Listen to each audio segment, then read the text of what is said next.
Hi everyone, welcome to Tuesday at 2. It's Real Estate Today Live.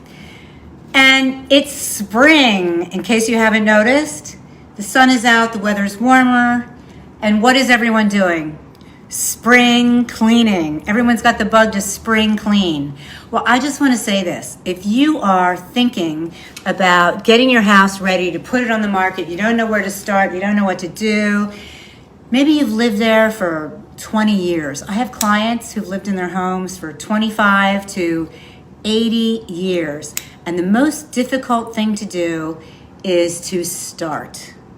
So I'm just going to say this. It's spring, and most of you are spring cleaning anyway. What a great place to start.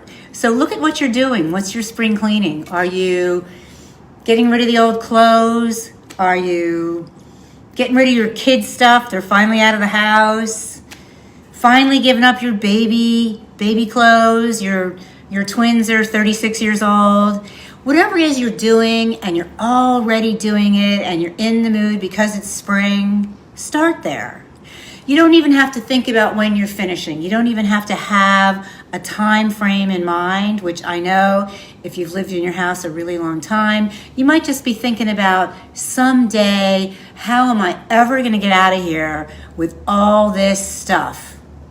So I'm just here to tell you that it's spring. Start with your spring cleaning.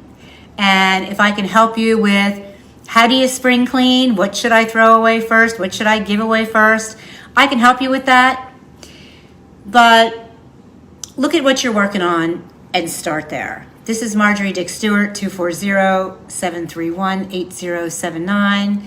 If I can help you clean up, even if you're not making a move, there are a lot of resources, people that can help you, companies you can call, or you can just go get some boxes and some trash bags and start with that.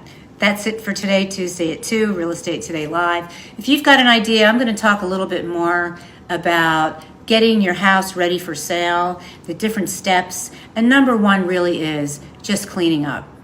See you next week, Tuesday at 2. Thanks for watching.